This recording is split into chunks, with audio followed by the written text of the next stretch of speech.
হরে কৃষ্ণ ভক্তবৃন্দ, আজকের ভিডিও থেকে আমরা জানব হিন্দু ধর্মের যুগ বিভাগ কয় প্রকার ও কি কি। হিন্দু শাস্ত্রীয় মতে 4 প্রকার যুগ হলো সত্যযুগ, ত্রেতা যুগ, দ্বাপর যুগ ও কলিযুগ। তাছাড়াও ভক্তবৃন্দ, আজকে আমরা আরো জানব এই কলিযুগকে কেন প্রতারণার পূর্ণযুগ বলা হয়।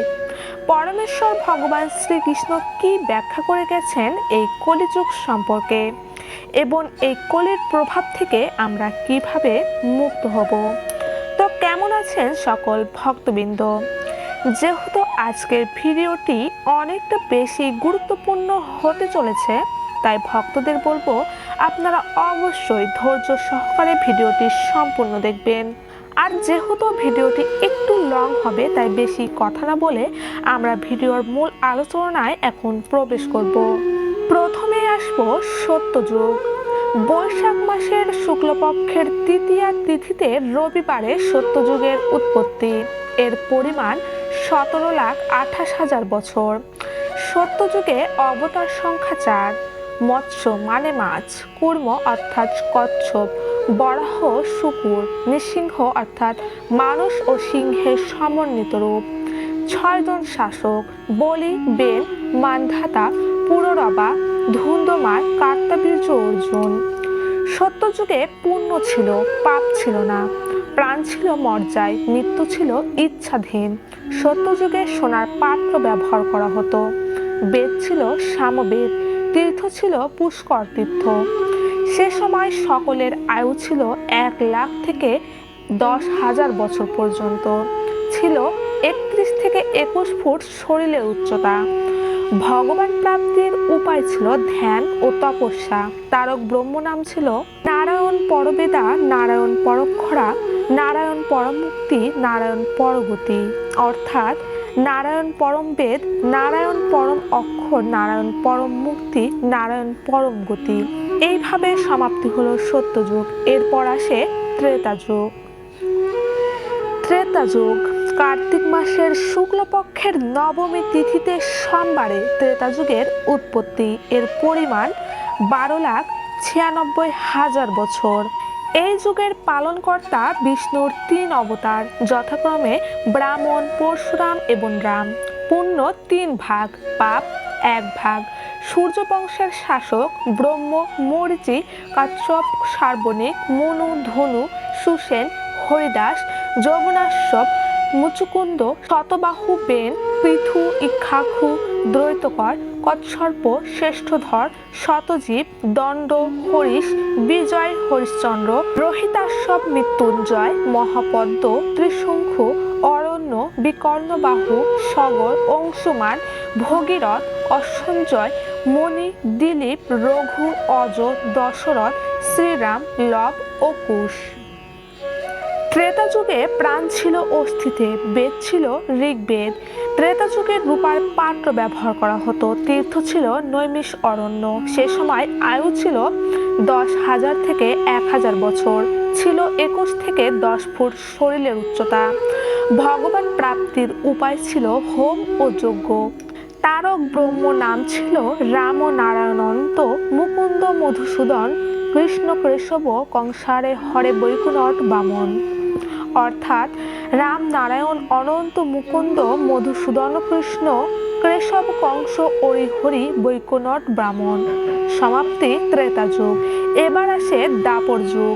ভাদ্র মাসের কৃষ্ণপক্ষের ত্রয়োদশী তিথিতে বৃহস্পতিবারে দ্বাপর যুগের উৎপত্তি। এর পরিমাণ 8,64,000 বছর। অবতার বলরাম ও শ্রীকৃষ্ণ। শাসক ছিল শাল্ব বিরাট, হংসধ্বজ, কুশধ্বজ, ময়ূরধ্বজ, ভ্রামবাহন, দুর্যোধন, যুধিষ্ঠির, জনমেজয়, বিশক সেন, শিশুপাল, জরাসন্ধ, উগ্রসেন ও কংস। দ্বাপর যুগে ছিল পুণ্য অর্ধেক, পাপ অর্ধেক। প্রাণ ছিল রক্তে, বেদ ছিল যজুর্বেদ। সেই যুগে তামার পাত্র ব্যবহার করা হতো। তীর্থ ছিল কুরুক্ষেত্র। আয়ু ছিল 1,000 থেকে 100 বছর। 10 থেকে 6 ফুট ছিল শরীরের উচ্চতা। ভগবান প্রাপ্তির উপায় ছিল ভগবানের মূর্তি সেবা ও পূজা। তারক ব্রহ্ম নাম ছিল হরে মুরারে মধু কৈট ভারে, গোপাল গোবিন্দ মুকুন্দ সৌরে, যজ্ঞেশ নারায়ণ কৃষ্ণ বিষ্ণু নিরাশ্রয় মার্ম জগদীশ রক্ষ। অর্থাৎ হরি মুরারি মধু কৈঠব ওরি, গোপাল গোবিন্দ মুকুন্দ সৌরি, নারায়ণ কৃষ্ণ বিষ্ণু যজ্ঞেশ্বর নিরাশ্রয় আমাকে রাখো জগদীশ। সমাপ্তি হলো দ্বাপর যুগ এবং শুরু হলো কলিযুগের আবির্ভাব। মাঘ মাসের শুক্লপক্ষের পূর্ণিমা তিথিতে শুক্রবারে কলিযুগের উৎপত্তি। এর পরিমাণ 4,32,000 বছর।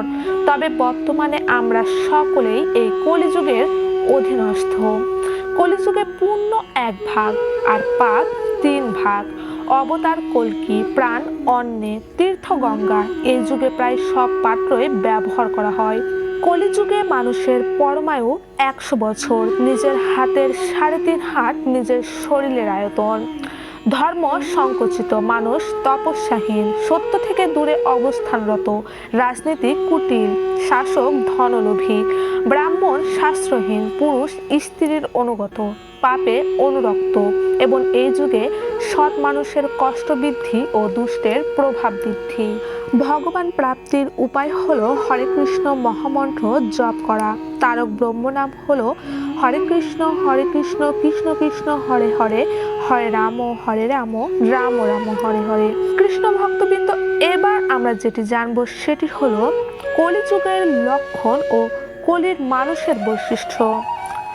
বিষ্ণু পুরাণ অনুযায়ী ব্রহ্মা সত্যযুগে সমস্ত সৃষ্টি কর্ম করেন এবং কলিতে সমস্ত সৃষ্টি উপসংহার করেন। আবার মনুসংহিতায় বলা হয়েছে যে সত্যযুগে তপস্যা, ত্রেতা যুগে জ্ঞান, দ্বাপর যুগে যজ্ঞ এবং কলিতে দানই প্রধান হবে। কলিযুগের অন্তে মানে শেষের দিকে কলিযুগের অবতার রূপে অবতারিত হবেন ভগবান কল্কি এবং তার স্ত্রী হবেন মাতা বৈষ্ণদেবী মানে বৈষ্ণবী। ভগবান কল্কি জন্ম নেবেন সম্ভল নামক গ্রামে বিষ্ণুযশ নামক ব্রাহ্মণের বাড়িতে মাতা সুমতির গর্ভে। তিনি চতুর্ভুজ মূর্তি ত্যাগ করে মনুষ্যরূপে অবতারিত হবেন। কল্কি হবেন বিষ্ণুযশ সুমতির চতুর্থ সন্তান। বিষ্ণুযশ সুমতির প্রথম 3 সন্তানের নাম হবে যথাক্রমে কবি, প্রাজ্ঞ আর সুমন্তক। কলিযুগের মানুষের বৈশিষ্ট্য লিঙ্গ পুরাণ, বিষ্ণু পুরাণ, ভবিষ্যত্তর পুরাণ ও শ্রীমদ্ ভগবতে উল্লেখ রয়েছে। কলিযুগের মানুষেরা 3 ভাগ অধর্ম ও 1 ভাগ ধর্ম পালন করবেন। কলিযুগে হিংসা, ছলনা, মিথ্যা, অলস্য, নিদ্রা, দুঃখ, শোক, ভয়, দীনতা প্রভৃতি হবে এ যুগের বৈশিষ্ট্য। কলিতে পাষাণ্ড, আচরণহীন, দুশ্চরিত্র, মিথ্যাবাদী, অপরাধী, ভাওতাবাজ, প্রতারণাকারী, ধাপ্পাবাজ ইত্যাদি লোকের প্রভাব অত্যন্তই বাড়বে এবং এরা সকলেই দায়িত্বপূর্ণ পদে অধিষ্ঠিত থাকবেন এবং সজ্জনের হানি লক্ষিত হবে। অসমর্থ মানুষেরা ধনহীন হয়ে নিরন্তর কষ্ট, যন্ত্রণা, দুঃখ, ক্লেশ ভোগ করবেন। বিষ্ণু পুরাণ মতে কম ধনের অধিকারী হয়ে মানুষ এ যুগে ধনের বেশি গর্ব করবেন, তবে ধর্মের জন্য কোনো অর্থ খরচ করবেন না। কলিযুগে মাতা পিতা এবং সন্তান সন্তানের মধ্যে সম্পর্ক অত্যন্তই নিম্নকোটির হবে। পুত্র এবং কন্যা পিতামাতাকে হত্যা করবে এবং পিতামাতা পুত্র কন্যাকে হত্যা করতে কনিষ্ঠ হবে না। কলিকালে মানুষ বৃদ্ধ বয়স্ক ব্যক্তি, গুরু, শিক্ষক, পিতামাতাকে অসম্মান, অবজ্ঞা ও অবহেলা করবেন এবং নিজ ভাই ও ভাগিনীর সাথে অভিঘাতী, প্রতিদ্বন্দ্বী, বিরোধিতা ও শত্রুভাব পোষণ করবে। ভক্তবৃন্দ, কলিযুগের প্রধান গুণ হচ্ছে কিছু মানুষ কম পরিশ্রমে বেশি অর্থ অর্জন করবে এবং কিছু মানুষ বেশি পরিশ্রমে কম অর্থ অর্জন করবেন এবং কলিযুগের মানুষেরা অন্যায়ভাবে অর্থ উপার্জন করতে অভিলাষী হবেন। কলিযুগে ধর্মানুসারে কেউ বিবাহিত থাকবেন না। এই কলিকালে মানুষ ধর্মের জন্য ব্যয় না করে কেবল নিজের গৃহাদি নির্মাণে অর্থাৎ ঘর বাড়ি নির্মাণে অর্থ ব্যয় করবেন। এই যুগে মানুষ অন্যের সুখে দুঃখী হবেন এবং অন্যের দুঃখে সুখী হবেন। কলিযুগে মানুষ পরকালের চিন্তা না করে কেবল অর্থ উপার্জনের চিন্তাতে নিরন্তর নিমগ্ন থাকবেন। এছাড়াও অধিকাংশ স্ত্রী লোকেরা নিজেকে অত্যন্ত সুন্দরী বলে মনে করবেন। অধিকাংশই নারীরা সাধারণত স্বেচ্ছাচারিণী ও বিলাস উপকরণে অতিশয় অনুরাগী হবেন। স্ত্রী লোকেরা নিতান্তই লোভী হবেন, বহু ভোজনশীল হবেন। কলিযুগে অধিকাংশ স্ত্রীরা পতিকে অবহেলা করবেন এবং নিজের দেহ পোষণে ব্যস্ত থাকবেন এবং নিরন্তর কঠোর ও মিথ্যা বাক্য বলবেন। কলিযুগের সুন্দরী স্ত্রীরা যার তার সাথে বন্ধুত্ব করবেন। এক কথায় কলিযুগের মানুষের প্রধান গুণ হবে লোভ এবং ক্রোধ। কলিযুগে মানুষ মানুষকে সামান্য ঝগড়া, বকাবকি ও বিবাদের জন্য খুন করবে এবং এর জন্য অপরাধ বোধটুকু তাদের মধ্যে বিন্দুমাত্র হবে না। ভক্তবৃন্দ, কলিযুগের মানুষ এতটাই পাপ করবে যে মুখে বলে প্রকাশ করা যাবে না। আর এর প্রভাব আমরা ইতিমধ্যে আমাদের আশেপাশে ঘটতে দেখেছি নিঃস্বচক্ষে। ভক্তবৃন্দ, যেহেতু ভিডিওটি অনেকটাই লং হয়ে যাচ্ছে, তাই আপনাদের শুধুমাত্র কয়েকটি পয়েন্ট আমরা ভিডিওতে তুলে ধরেছি। সম্পূর্ণ বিষয় আলোচনা করতে হলে ভিডিওটি অনেক লং হয়ে যাবে, তাই গুরুত্বপূর্ণ কিছু বিষয় আপনাদের সামনে হাজির করেছি এই ভিডিওর মাধ্যমে। ভিডিওটি লং হলে বেশিরভাগ দর্শকরাই ভিডিওটি শেষ অবধি কন্টিনিউ করতে পারবে না। তাই ভক্তবৃন্দ, এই ব্যস্ততার শহরে ব্যস্ততাময় সময়ে এতদূর পর্যন্ত যখন ভিডিওটি দেখেছেন, তাহলে আর একটু ধৈর্য ধরে ভিডিওটি সম্পূর্ণ দেখুন, কারণ এখানে আমরা এই কলিযুগের মেন পয়েন্টের বিষয়ে আলোচনা করতে যাচ্ছি এবং এই বিষয়গুলো অবশ্যই আমাদের সকল ভক্তদের জানা প্রয়োজন। তাহলে চলুন আবার ভিডিওর মূল বিষয়ে প্রবেশ করা যাক। তো ভক্তবৃন্দগণ, এবার আমরা প্রথমে যেটি জানবো সেটি হলো এই কলিযুগকে কেন প্রতারণার পূর্ণ যুগ বলা হয়। এই কলিযুগের বর্তমান সময়ে সমগ্র মানব সমাজ প্রতারক ও প্রতারিতর সমাজে পরিণত হয়েছে। সেজন্য বৈদিক শাস্ত্রে ইন্দ্রিয় সুভোগের যথাযথ পন্থা প্রদর্শিত হয়েছে। এই যুগে সকলেই প্রায় মাছ মাংস খেতে চায়, মদ্যপান করতে চায় এবং মৈথুন সুখ উপভোগ করতে চায়। তাই বৈদিক শাস্ত্রে বিবাহের মাধ্যমে স্ত্রী সঙ্গ করার, মা কালীর কাছে যথাযথভাবে বলি দেওয়ার মাধ্যমে মাংস আহার করার এবং সুনিয়ন্ত্রিতভাবে আসব পান করার নির্দেশ দেওয়া হয়েছে এবং এর ফলে পশু হত্যা, আসব পান ও স্ত্রী সঙ্গ সুনিয়ন্ত্রিতভাবে করা উচিত। এবার আমরা জানবো পরমেশ্বর ভগবান শ্রীকৃষ্ণ কি ব্যাখ্যা করে গেছেন এই কলিযুগ সম্পর্কে। তাহলে চলুন জেনে নেওয়া যাক সেই মূল্যবান বিষয়টি সম্পর্কে। একদিন পঞ্চপাণ্ডব ভগবান শ্রীকৃষ্ণের কাছে কলিযুগ কেমন হবে তার বর্ণনা জানার ইচ্ছা প্রকাশ করেন। তখন পরমেশ্বর ভগবান শ্রীকৃষ্ণ তাদের 5 জনকে জঙ্গলে ভ্রমণ করার পরামর্শ দিয়ে বলেন, প্রত্যেকে ভিন্ন ভিন্ন অভিমুখে যাত্রা করতে ও জঙ্গলে দৃশ্যমান ঘটনা শ্রীকৃষ্ণকে এসে জানাতে। এরপর পঞ্চপাণ্ডব জঙ্গলের অভিমুখে যাত্রা শুরু করেন। সেক্ষেত্রে প্রথমেই পঞ্চপাণ্ডবের বড় ভ্রাতা যুধিষ্ঠির দেখতে পেল 2 সুরবিশিষ্ট একটি হাতি। তিনি এসে তা শ্রীকৃষ্ণকে বলেন। শ্রীকৃষ্ণ বলেন, কলিযুগে মানুষ হবে মিথ্যাবাদী ও স্বার্থপর। তারা মুখে বলবে এক, কিন্তু কৃতকর্ম থাকবে সম্পূর্ণ ভিন্ন, অর্থাৎ প্রতিশ্রুতি আর কাজের মধ্যে কোনো মিল থাকবে না। এরপর ভ্রাতা ভীম দেখতে পেল একটি গরু তার বাছুরকে চেটে চেটে আদর করছে, কিন্তু এত মাত্রায় বাছুরটিকে চাটছে যে বাছুরটির গায়ের ছাল উঠে রক্তক্ষরণ হতে শুরু করেছে।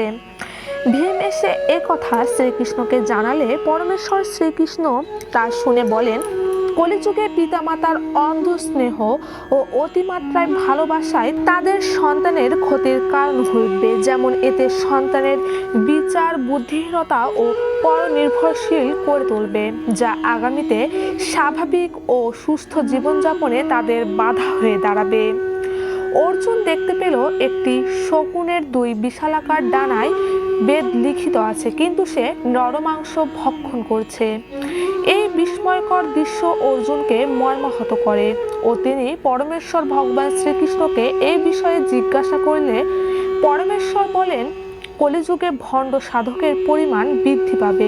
দেশ ও সমাজের বুকে যারা ধার্মিক ও জ্ঞানী হিসেবে খ্যাতি পাবেন তাদের প্রকৃত মানসিকতা থাকবে শকুনের ন্যায়। উপরে ধর্ম ও জ্ঞানের কর্ম পরিহিত মানুষগুলি নিজেরাই হবে ধর্মভ্রষ্ট ও শয়তান। নকুল দেখতে পেল এক বিশালাকার পাথর খণ্ড হয়ে পাহাড় থেকে গড়িয়ে নিচে পড়ছে। কোনো বৃক্ষই তাকে আটকানোর ক্ষমতা রাখছে না। সবকিছু তছনছ করতে করতে ভয়ঙ্কর গতিতে নিচের দিকে নেমে আসছে। অথচ কিছু দূর নামার পর একটি গুল্ম গাছের গোড়ায় এসে পাথরটি থেমে যায় এবং বন্ধ হয় তার তাণ্ডব লীলা। এ ঘটনা পরমেশ্বরকে জানালে তিনি বলেন, কলিযুগে মানুষের পাপের পরিমাণ ওই পাথর সমান হবে, যা তার জীবনকে তছনছ করে দেবে, ধ্বংস অভিমুখে চালিত করবে গোটা সমাজকে। কিন্তু যদি কোনো ব্যক্তি বা মানুষ শুদ্ধ মনে শুধুমাত্র আমার ওই শরণাপন্ন হয়, তবে তাকে আমি সর্ববিপদ থেকে রক্ষা করব। তাহলে ভক্তগণ, নিশ্চয় আপনারা বুঝতেই পারছেন কতটা ভয়ঙ্কর এই কলিযুগ। থাকছে শুধুমাত্র পাপ, যাকে 4 ভাগের মধ্যে পাপকেই 3 ভাগে ভাগ করা হয়েছে এবং শুধুমাত্র পুণ্যই থাকছে 1 ভাগ। তো শুদ্ধ কৃষ্ণ ভক্তবৃন্দরা, কিভাবে কলির প্রভাব থেকে আপনারা এবং আমরা সকলেই মুক্ত পাবো, অর্থাৎ আজকের ভিডিওর সর্বশেষ গুরুত্বপূর্ণ মূল আলোচনার বিষয় এটি যে কলির প্রভাব থেকে কিভাবে মুক্ত হব, অর্থাৎ রক্ষা পাবো আমরা। কলিযুগে শাস্ত্রে 4টি পাপ কার্যের কথা উল্লেখ আছে। পরীক্ষিত মহারাজ কলিকে যে 4টি স্থানে থাকার নির্দেশ দিয়েছিলেন তা হলো আমিষাহার, মাছের মাংস বা অন্য কোনো জীবের মাংস ভক্ষণ, দ্রুত ক্রীড়া, তাস পাশা জুয়া, 3 নেশা ধূমপান মদ্যপান সকল প্রকার নেশা জাতীয় দ্রব্য যা না খেলেও চলে, 4 অবৈধ সঙ্গ, যে কোনো প্রকার অনুমোদিত সঙ্গ। এই 4টি পাপ কাজের ফলে আমাদের সুন্দর 4টি গুণ নষ্ট হয়ে যায়। সেগুলো হলো 1 মাছ মাংস আহারে দয়া নষ্ট হয়, 2 তাস পাশা দ্রুত ক্রীড়াতে সত্যবাদিতা নষ্ট হয়, 3 তপস্যার ক্ষমতা কমে যায় বা নষ্ট হয়ে যায় নেশাতে, 4 সুচিতা নষ্ট হয়ে যায় অবৈধ সঙ্গে। দয়া, সত্যবাদিতা, তপস্যা, সুচিতা এই 4টিকে ধর্মের খুঁটি হিসেবে ধরা হয়। এগুলো আমাদের সনাতন ধর্মের 4টি স্তম্ভ। একটি টেবিলে 4টি খুঁটি থাকে। যদি একটি বা তার অধিক খুঁটি না থাকে তাহলে টেবিলটি দাঁড়িয়ে থাকতে পারবে না। তেমনইভাবে ধর্মেরও খুঁটি একটি বা তার অধিক খুঁটি না থাকে তাহলে আমাদের জীবনেও ধর্মটি টিকবে না। তাই আসুন আমরা এই কলিযুগের 4টি পাপ কার্য থেকে দূরে থাকি। কৃষ্ণ ভক্তবৃন্দ, কলিযুগে কলির প্রভাব এতটাই বেশি যে তার থেকে খুব কম মানুষ বেরিয়ে আসতে পারে। তাই ভক্তরা, এই কাম ক্রোধ লোভ অর্থাৎ সমস্ত কলির প্রভাব থেকে আপনারা বা আমরা একেবারে ত্যাগ বা বেরোতে পারবো না। তাই আমাদের সকলকেই শুধুমাত্র সামান্য একটি কাজ করতে হবে, তা হলো মনে ভক্তি শ্রদ্ধা নিয়ে হরে কৃষ্ণ মহামন্ত্র জপ করা শুরু করতে হবে। তবেই কিন্তু আপনারা বা আমরা সকলে আস্তে আস্তে কলির প্রভাব থেকে মুক্ত হতে পারবো। আর পড়তে হবে শ্রীমদ্ ভগবদ গীতা সহ ভক্তিভাব জাগানোর জন্য ধর্মীয় কিছু গ্রন্থ, যেমন শ্রীমদ্ ভাগবত, শ্রী চৈতন্য চরিতামৃত, আত্মজ্ঞান ইত্যাদি। হরে কৃষ্ণ কৃষ্ণ কৃষ্ণ হরে হরে, হরে রাম রাম রাম হরে হরে। তো কৃষ্ণ ভক্তবৃন্দগণ, কলিযুগের কৃষ্ণ ভজন সাধনে পথে পথে বাধা আসবে। আসলে কলিযুগ কঠিন পারমার্থ যোগ সাধন ক্ষেত্র নয়। এই কলিযুগে মনুষ্য জীবন পাওয়ার এক এবং একমাত্র উদ্দেশ্যই হলো ভগবানের নাম রূপ গুণ লীলা শ্রবণ করা ও কীর্তন করা, এবং ভগবানের কাছে ফিরে যাওয়ার পরম সুযোগ হলো একমাত্র হরিনাম মন্ত্র জপ করা। সকলে একবার হলো মন থেকে ভক্তি ভরে বলুন, জয় শ্রীকৃষ্ণের জয়, জয় শ্রী রাধারানীর জয়। ধর্মগ্রন্থ অনুসারে দান করাই হবে কলিযুগের সর্বশ্রেষ্ঠ ধর্ম। রামায়ণের শেষ খণ্ডে লেখা আছে, ভগবান শ্রী রামচন্দ্র মর্তলোক থেকে স্বর্গলোকে যাবার সময় বজরংবলীর হনুমানকে বলেছিলেন, কলিযুগে হরিনাম সংকীর্তনই হবে মোক্ষ প্রাপ্তির উপায়, এবং চৈতন্য মহাপ্রভু সেই একই কথা বলেছেন। হরে কৃষ্ণ কৃষ্ণ কৃষ্ণ হরে হরে, হরে রাম রাম রাম হরে হরে। তো কৃষ্ণ ভক্তবৃন্দ, ভিডিওটি ভালো লাগলে অবশ্যই লাইক কমেন্ট শেয়ার করবেন এবং এমন আরো ভিডিও পেতে চ্যানেলটি অবশ্যই সাবস্ক্রাইব করবেন। সকলে ভালো থাকবেন, সুস্থ থাকবেন। জয় শ্রীকৃষ্ণ, জয় রাধা মাধব, জয় গোবিন্দ।